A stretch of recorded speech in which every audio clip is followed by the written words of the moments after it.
मध्य प्रदेश सरकार का तबादला उद्योग और व्याप्त भ्रष्टाचार के विरुद्ध समाजवादी पार्टी का गंभीर रुख। समाजवादी पार्टी के राष्ट्रीय प्रवक्ता यश भारती ने आज आयोजित एक महत्वपूर्ण प्रेस वार्ता में मध्य प्रदेश सरकार के उद्यानिकी विभाग के अधिकारियों और कर्मचारियों की तबादला नीति पर निशाना साधते हुए प्रदेश में चल रहे तबादला उद्योग और सरकारी विभागों में व्याप्त भ्रष्टाचार को लेकर गंभीर आरोप लगाए हैं।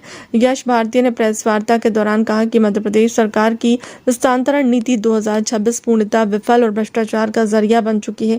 नीति का उद्देश्य पारदर्शी व्यवस्था सुनिश्चित करना था, लेकिन धरातल पर यह केवल चहेते अधिकारियों को बचाने और भ्रष्टाचार को संरक्षण देने का माध्यम बन गई है। लेकिन बड़े दुख की बात है कि उद्यानिकी विभाग ने जानबूझकर इस नीति की खुलेआम अनदेखी की गई है। अब प्रदेश के अन्य बड़े बड़े विभागों ने शासन द्वारा निर्धारित अंतिम तिथि तब अपने सभी संस्थांतरण आदेश जारी किए, तब प्रदेश के उद्यानिकी और खाद्य प्रसंस्करण विभाग में जानबूझकर फाइलें रोकी गई और आदेश जारी नहीं किए गए। इसका क्या कारण हो सकता है? क्या सालों से एक ही पद पर जमे अधिकारियों को मलाईदार पदों पर स्थानांतरण से रोकना था? कुछ भ्रष्ट अधिकारियों को विशेष संरक्षण देना है। गौरतलब है कि हमारी जानकारी के अनुसार विभागीय मंत्री के द्वारा संस्थानांतरण नीति 2026 की अंतिम तारीखों से पहले ही तबादले की सूची ज्वाइंट काउंसिलिंग सचिव महादेव को भेजी जा चुकी है। सरकार से मांग करता हूं कि पूरे संस्थानांतरण प्रकरणों की उचित, निष्पक्ष और समयबद्ध जांच कराई जाए। वहीं इन सवालों के जवाब दिए जाए कि शासन ने स्पष्ट समय सीमा तय कर दी तो फिर अंतिम तिथि तक आदेश क्यों नहीं निकाले गए। क्यों? समाजवादी पार्टी की प्रेस वार्ता में आपका स्वागत है। आप सब लोगों ने अपना अमूल्य समय निकाला, उसके लिए बहुत धन्यवाद। आज का विषय इसीलिए जरूरी हो जाता है, भारतीय जनता पार्टी की मध्य प्रदेश सरकार ने तबादला नीति बनाई हुई है और उस नीति में यह बात कही गई है कि हम पारदर्शिता रखेंगे, यानी सारी चीजें साफ सुथरी होंगी, किसी तरीके की कोई भ्रष्टाचार, किसी तरीके की कोई पक्षपात वाली बात नहीं आएगी। लेकिन लगातार हम ये देख रहे हैं कि इसको तबादला उद्योग बनाने का काम भारतीय जनता पार्टी की सरकार में हुआ है। लेन देन से और अपने अपने को बचाना, अपने अपने को सही जगह पहुंचाना। अब सही जगह का अर्थ क्या है कि किसी जगह को आपने कमाई का साधन बना दिया है ना, बड़ी भ्रष्टाचार की जगह बना दी है, इसीलिए आप वहां भेजना चाहते हैं या किसी दूसरे को रोकना चाहते हैं। हमारे संज्ञान में ये चीज आई है, उसको आपके बीच में लाना चाहते हैं।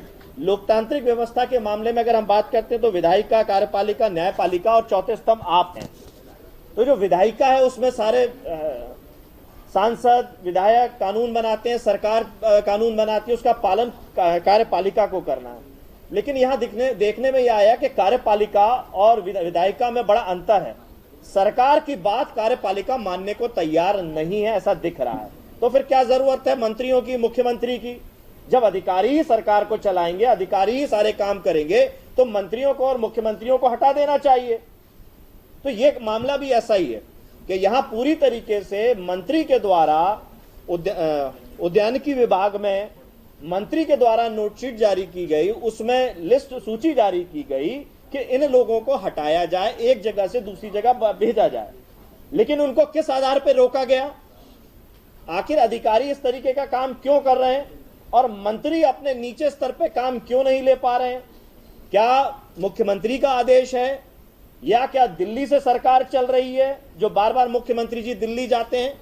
क्या अधिकारियों को दिल्ली से छूट मिली हुई है जो मध्य प्रदेश की सरकार का काम नहीं करना चाहते वो? तो ये लोकतांत्रिक व्यवस्था को जो बिगाड़ा जा रहा है, इस पर बड़ा सवाल है।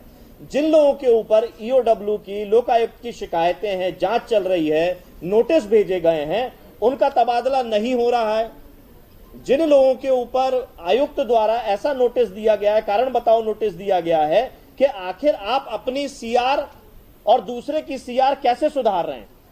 एक बार उसमें सुधार करना, मैं सुधार शब्द इसीलिए कह रहा हूं कि उनकी नजर में सुधार किया आपने, दोबारा फिर सुधार किया, तो इतना अधिकार किसने दे दिया किसको कि अगर किसी की सीआर खराब है या अच्छी है तो उसमें दोबारा संशोधन करने की बात क्यों? और आयुक्त कारण बताओ नोटिस दे रहे हैं और ऐसे लोगों का भी तबादला हो रहा है। और उन सबसे भी बड़ी बात कि एक विषय ऐसा है कि जिसमें आपके पास कागज हैं, व्हाट्सएप चैट है, जिसमें अधिकारी के बारे में जानकारी दी गई है, बाकायदा अधिकारी का नाम है कि 5L रकम तय पूछी गई एक साथी द्वारा कि कितने पैसे में तुम्हारा तबादला हुआ या रोका गया, तो उसमें लिखा गया है 5L, जो स्पष्ट है कि 5 लाख है।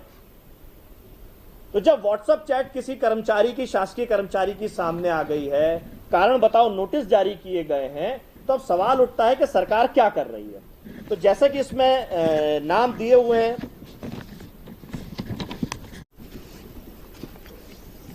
ये सौरभ व्यास का मामला, आप लोगों के पास कागज हैं।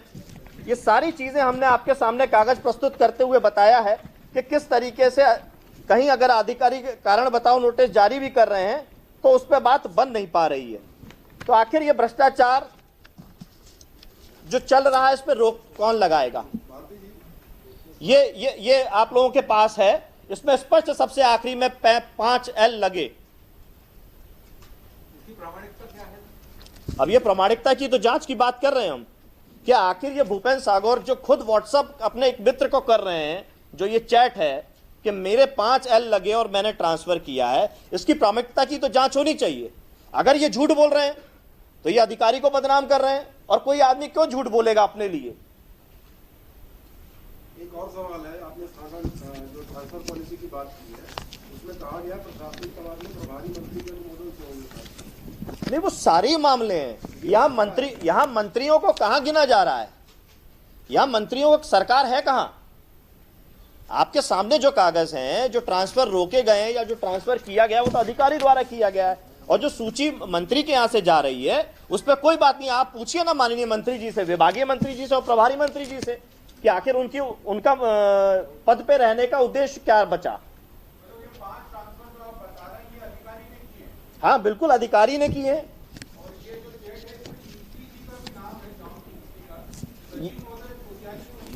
ये पूरी तरीके से सचिव महोदय जो किंग्स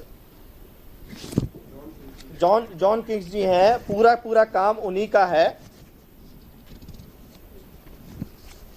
स्पष्ट लिखा है इसमें जॉन किंग्सली सर को, ये चैट में भी लिखा है, और जितने ये तबादले वाले मामले बात कर रहे हैं उनके पीछे कहीं ना कहीं यही एक अधिकारी है।